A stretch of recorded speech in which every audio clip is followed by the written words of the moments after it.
And welcome to A Podcast in Space and Time. I am Kendal Coffee, and this is Holden B. Huffman.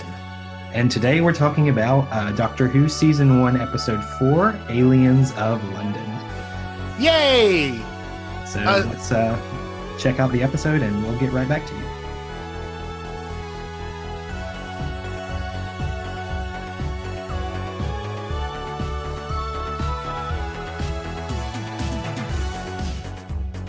And we're back. So we just finished the episode, and I don't know. What do you think about it?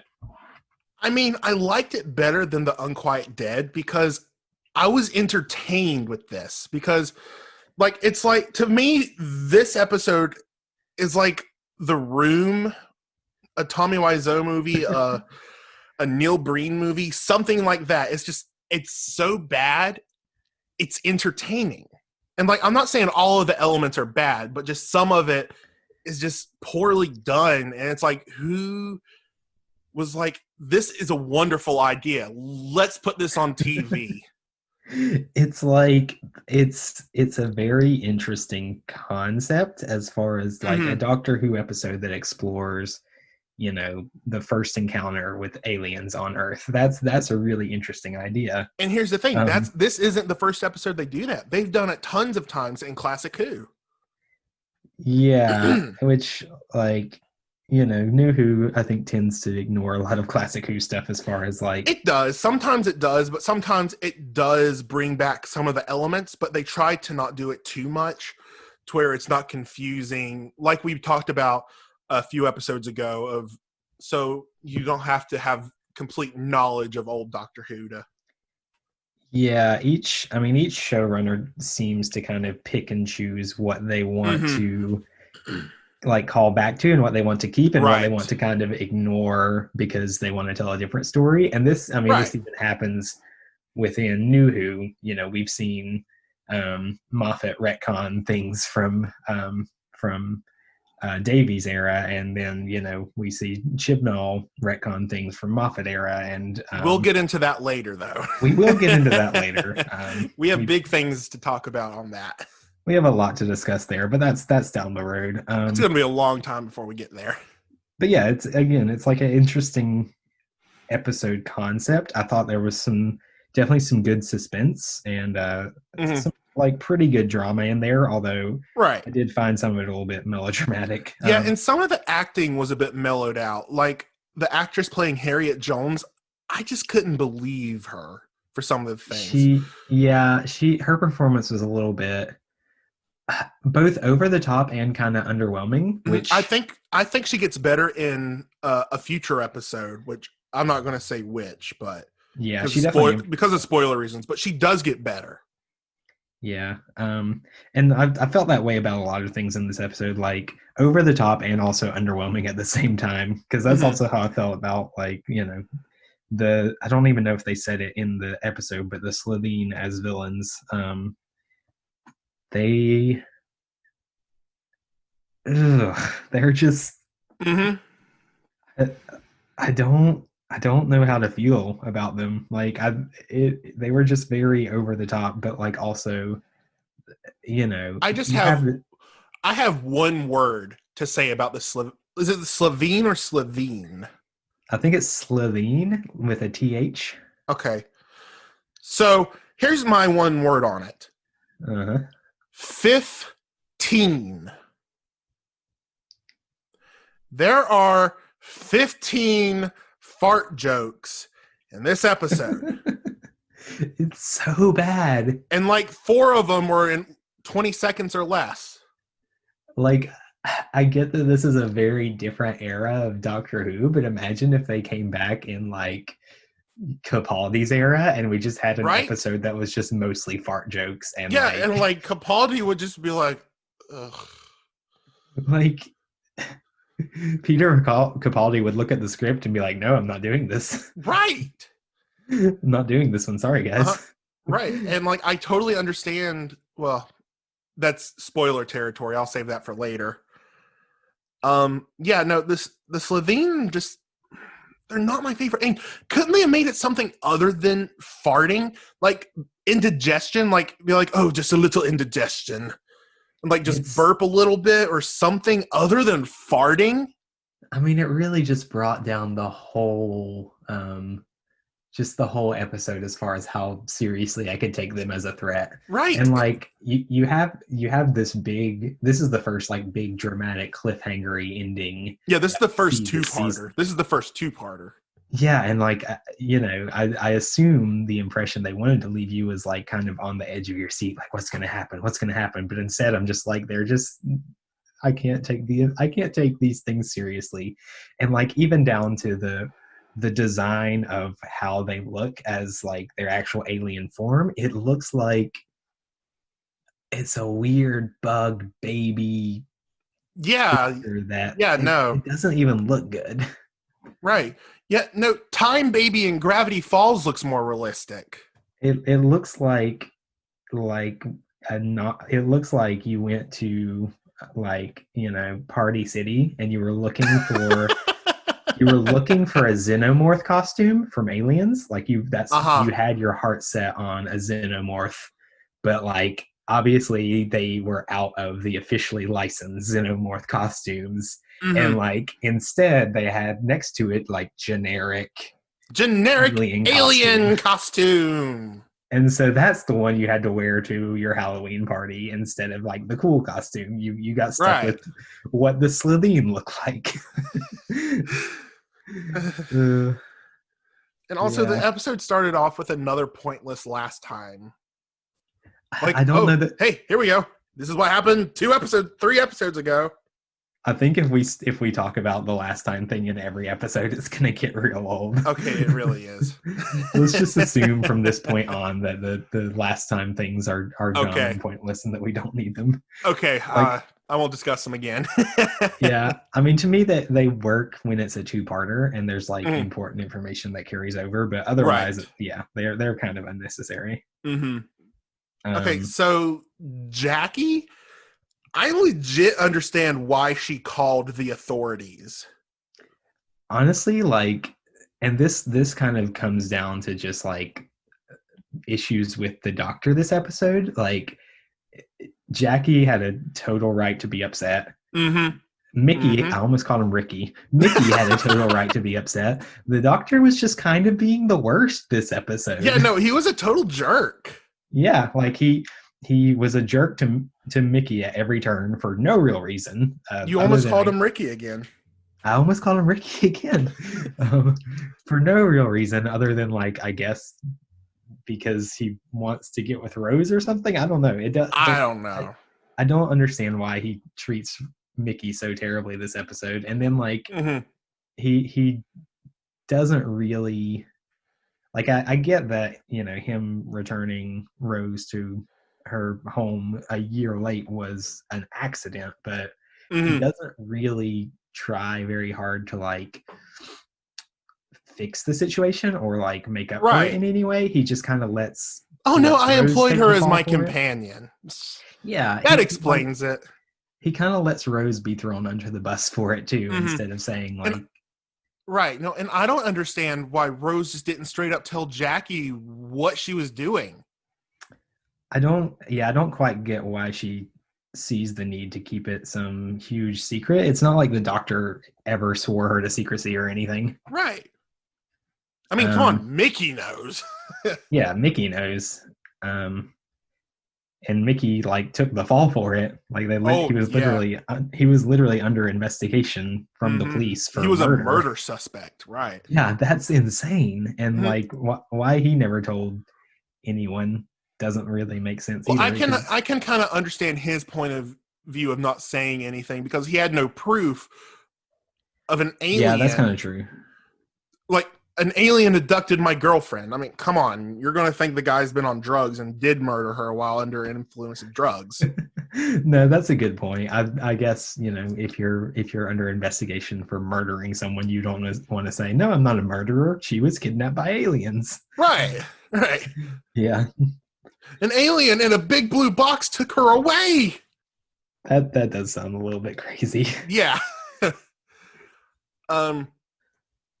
Also, I just love that like we were talking about in the first episode, like, oh, of course the transmitter is the London Eye. Here, of course the ship crashes into Big Ben. Which, like, in this case, there actually was an explanation for it because, that is true. They did that very intentionally to get a lot of attention. So it kind of makes sense this time. But yeah, it was really funny last time though that there was this big famous landmark in London that was taken over by aliens, and then we see it again, like aliens crash into Big Ben. It's like they're checking off all of the and okay, so when they come out of the room, the I don't know what it's called. Downton something, Downing Road. I don't know. I'm not from England. Downing Lane, and they come across Harriet Jones, and she's like, "Yes, my mother is in this hospital, and blah blah blah. I've come up with a plan to get some perspective, woman." Even though he's the villain, he has a major point. Come on, the Prime Minister is missing, and an alien spaceship just crash landed. Yeah. Seriously, Harriet. Come on, Harriet. Come on. Yeah. Oh, yeah, and there's a lot of running in hallway moments in this. I'm like, oh, that's the Doctor Who we know and love. It's not a, really proper Doctor Who episode unless somebody runs down a hallway at some point. Right. Bonus points if it's the Doctor. Bonus points if it's the Doctor leading a group of other people. Like that one shot we get with him, leading this group of soldiers, which is another thing I didn't quite get. They just kind of, he doesn't use the psychic paper or anything, and they just kind of follow his lead for some reason. Right. Which I guess seems to be a thing in Doctor Who in general, that people just the Doctor tends to just take over any situation, and people just kind of follow him without question for some reason. It is very true. And they do an episode later down the line in series 4 where that kind of backfires. I'm not going to get into it, but yeah. You know what episode I'm talking about though, right? Maybe we'll talk about that later. Okay.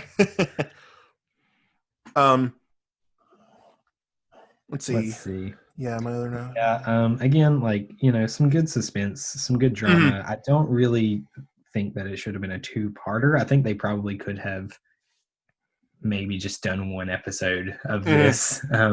Right. I don't think it would have been as suspenseful, but also, the suspense was kind of ruined by the Slovene anyway. So, and why does that one cop have a literal zipper on his forehead? You see, he had a zipper, but the other ones didn't. It was so ridiculous. Everything. I'm like, how did you not notice that? I don't get it. I don't understand it at all. Right. I don't understand anything about the Slovene or why they are the way they are. Whose idea was it? I don't know. But, okay, Rose was completely inconsiderate by not calling Mickey in that time. See, here's the thing, though. She didn't know it was going to be that much time. That's true. No, I mean when she got back. After she got back. Oh. Yeah, no, that's true.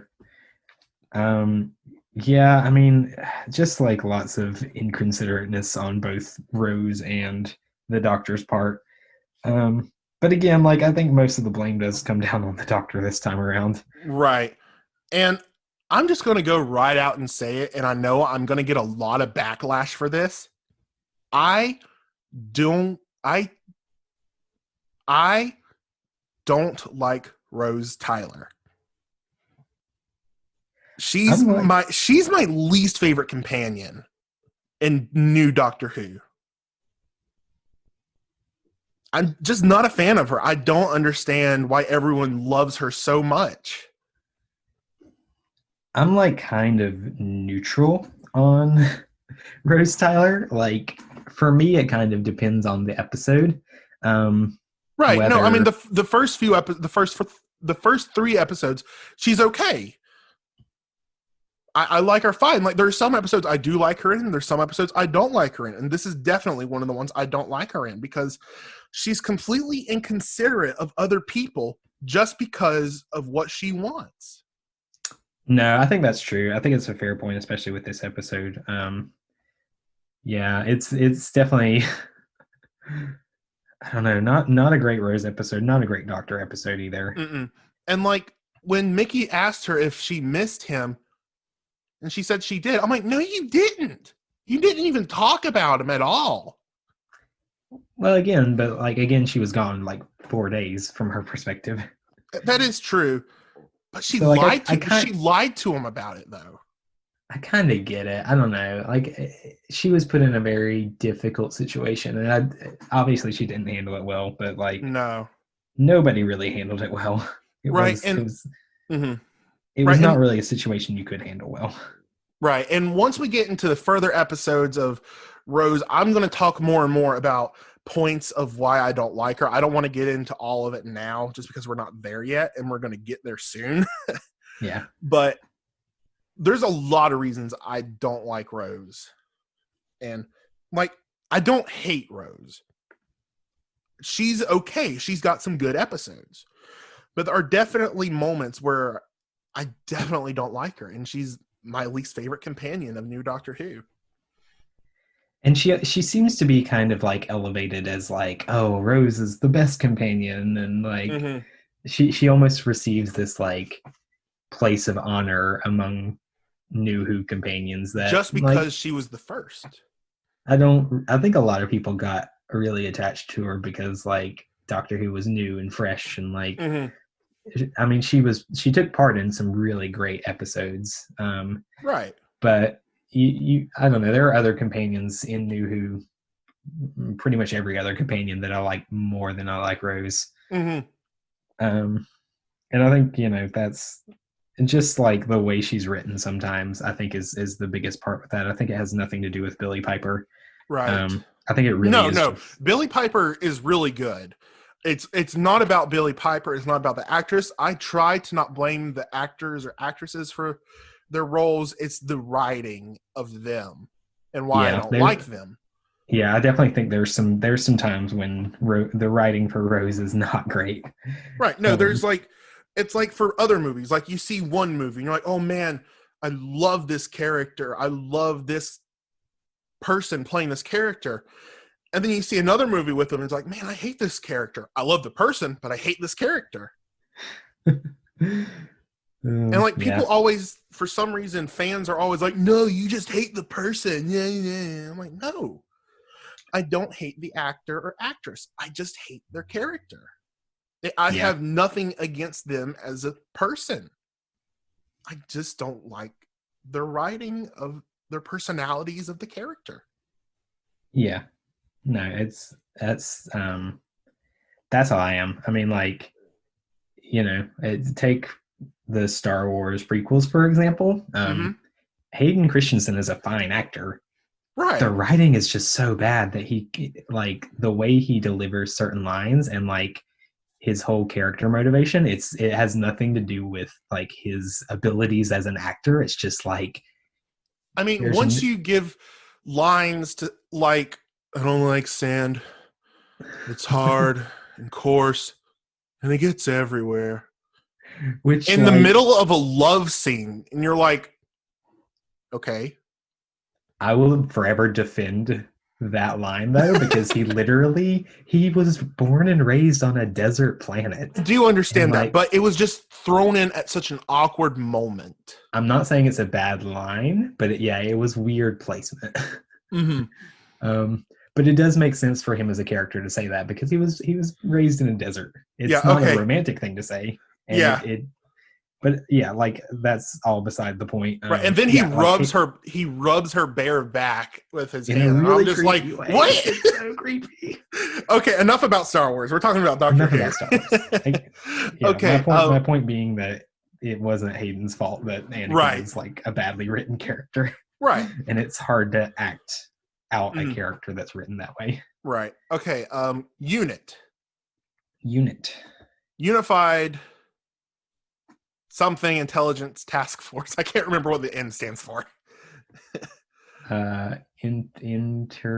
International intergalactic I'm intelligence. looking it up. Indubitable. Inscrupulous. Oh, apparently there was a spin-off TV show. I didn't know that. United Nations Intelligence Task Force. Okay. I think there was a spinoff. I don't know. But yeah, and like the doctor talked about, oh no, there's no one there that would recognize me. There is. Brigadier Lethbridge Stewart. He's seen, in classic Doctor Who, he's seen multiple faces of the Doctor. He's seen the first, second, third, fourth, fifth. I think that's about it. So he would believe him. He's like, oh, Doctor, he got a new face. Which, like, I guess we're to assume that he's not around anymore, since he's like literally never mentioned.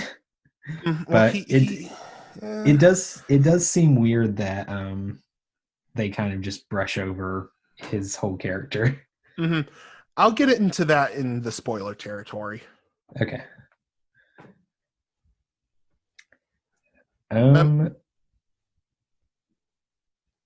That's all the notes I really have. I've got a few more. Okay, let's hear it. The fact that the Slovene literally hid the prime minister in a cupboard, in a closet. Yeah. Great place, great planning, guys. And they also threw the peeled skin in a different closet in the same room. And also the fact that they're Rose and everyone's just standing there while they're pulling off the skin. It's like, run. Yeah, I was like, run. The whole time that scene was happening, I'm just like, run. Somebody do something. They could have gotten away. It took these fools like 2 minutes to peel their skin off. You could have been like halfway across London. Yeah, no, I have 3 notes about run. Like, they had plenty of time to run. They just didn't. And the Doctor's just standing there like, well, I wonder what's going to happen next. It just drives me crazy in media where a character should be running, but they're just either standing there or they're screaming or they're like carrying on a conversation that could be carried on later or like whatever. It drives me insane. Right. And also, why the blue glow when they unzip it? Why is there a blue glow? I don't know. I just try not to question too much about how the Slovene work. They're just baffling creatures. Right. Okay. That's all my notes for the non-spoiler section. All right. Then let us get into spoilers. Spoiler warning. Oh, that was a particularly good one. Thank you. Yeah, no. Okay, so the blue light, since we were just talking about that. In Boomtown, there's no blue light. I don't think there is. It's been a while since I've seen Boomtown, but I don't think there's a light when what's-her-face peels off her skin. I don't think there's a light like that. Maybe they were like out of light budget by then. They couldn't afford any more light. Yeah. We ran out of flashing light bulbs. I don't know what to tell you. Oh no! This is great. We'll just skip it. No one will notice. I mean, I could be wrong. There could be some in there. It has been a long time since I've seen it. Yeah, we'll have to pay attention and see. Mm-hmm. Yeah, okay, yeah. My first other note is just more about Rose, but really there's nothing more I can talk about until we get into future episodes. Like, I think the next episode she really starts going downhill for me again is Father's Day. So yeah. One thing I did pick up on this episode was the Doctor mentioning, the old days, obviously referring to Old Who, which it's weird to call it Old Who, but I guess it's actually called Classic Who. Classic Who. That's the word I'm looking for. But yeah, I've just been calling it Old Who. I don't know why. sort of shorthand. Calling it the old days is what I caught that as kind of a shorthand way of saying like, oh, remember Classic Who? Mm-hmm.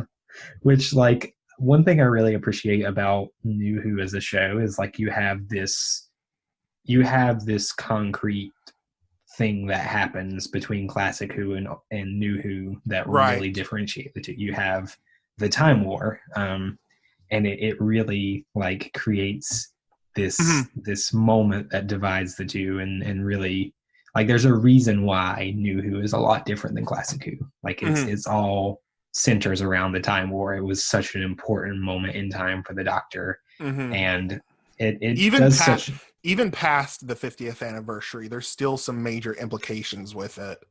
Right. Yeah. Like it I think, unless some writers come along to make some major changes. Don't get me started. We're saving that. We're saving that for series 12, Kendal. Saving that for later. But like, I think, the Time War is something that is probably going to still affect New Who for like a long time. I hope. We'll see. I don't know. Things are kind of looking bleak in that direction. Yep. Yeah. Let's stop talking about that because I really want to talk about it, but it's way too soon to talk about it. It's way too soon to talk about it. It's way too soon. Right. You don't want to get me started. Right. And I just want to go ahead and say for everyone that's listening, it's not about Jodie Whittaker's Doctor. It has nothing to do with her. She is brilliant. Again, yeah. It all comes down to the writing. It was just very bad writing, and I don't want to get into it right now. Right. Yeah, I just wanted to make sure everyone knew we're not one of those fans like, oh, it's a female Doctor, we don't like it now. It has nothing to do with that. I love Jodie Whittaker. I thought she is absolutely I thought brilliant. She's been brilliant. It's just that episode and that writing. So anyway, let's talk about something else. Bad Wolf. A kid spray painted the words Bad Wolf on the TARDIS. Yeah, so like the kind of overarching mystery of this season is definitely a lot subtler than we see in later seasons. Right. But I think it definitely works for what it is so far. And right. like, and plus it's starting out. They're starting out. This is the first season of the revived era. They don't want to go too far deep into it like that. Right. They don't want you to have to like be deeply invested in this new show. Right. Honestly, they don't really start doing that until series 5. I think it became a big thing once Moffat took the reins. For sure. Like in series 2, you definitely have some of it. Like you have the mentionings of Torchwood a lot. Yeah. And then series 3, it's Harold Saxon. Right. And then series 4, it's just Rose popping up here and there and not being able to reach the Doctor. Yeah, but like in series 5, it's like almost every other episode is like a big important. Right. And even if not, you see the crack in the background at the end of the episode. Yeah, you see, like the stuff with Prisoner Zero. You see the like weird stuff that's happening with like Amy and her whole timeline. And you have and like even in the vampires in Venus, or what I think that's what it's called. Vampires of Venice. Yeah, Vampires of Venice.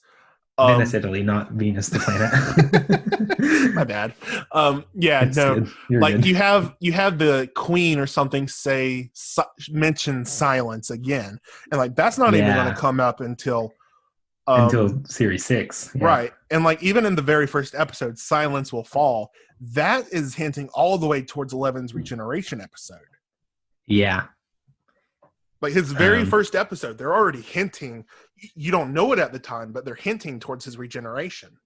Yeah. And I don't necessarily know that Moffat had like all of that mapped out at the time, but I think he definitely like had probably like certain scenes and moments in mind that he wanted to go ahead and like hint at. Right. And we'll get more into that once we get to the time of the Doctor, because I definitely have some things to say about that episode. Yeah, but let's save the big episode moments for the big episodes. Right. Okay, I literally only have one more note. I really haven't had a lot of notes for this episode. Yeah, that was all my notes. Yeah, I literally just have one more, and it's not even necessary. It's just a pig. Maybe the Daleks are behind it. Ooh. Yeah, I thought it was interesting that they used like a pig man in like 2 different episodes, but also it's Doctor Who, so maybe they were just reusing a costume. No, it was a different costume. It was a different costume. Was it? Okay. Yeah, because in that 2-parter, they look more like warthogs. Like they have they have the tusks, not tusks, but they have the. Yeah, I guess they are tusks. Yeah. Yeah. Yeah, I thought it was interesting that they used a pig when they were like trying to convince humans that this was an alien creature, but I don't know. I mean, come on. These are aliens from another. They're aliens from another world. They don't necessarily know everything about human culture. Yeah, they don't know everything, so they're like, well, let's just find something and do something. Blah blah blah. Yeah, and I guess like at the time they were kind of like stuck with just like what technology they had, and then also like what resources they had on Earth. So it kind of makes sense. I get it. Right. Yeah, well, I think that's all we have to say about this episode. Yeah, like overall, pretty good episode. Very bad villains. Right. And like I said, I still prefer this over The Unquiet Dead because it's a lot more entertaining. Right. And that's why overall, I think The Unquiet Dead's my least favorite episode in this season, because it was just boring. Yeah, no, I feel that. I feel that for sure. Like this 2-parter was my least favorite, but then the other day when we watched The Unquiet Dead, I'm just like, man, I think this might be my least favorite. Yeah. Yeah. Okay, well, that's it, everyone, for today or this week, whatever. I don't know yet. So we will catch you guys next time on A Podcast in Space and Time, where we will watch and discuss World War III, which almost happened this January.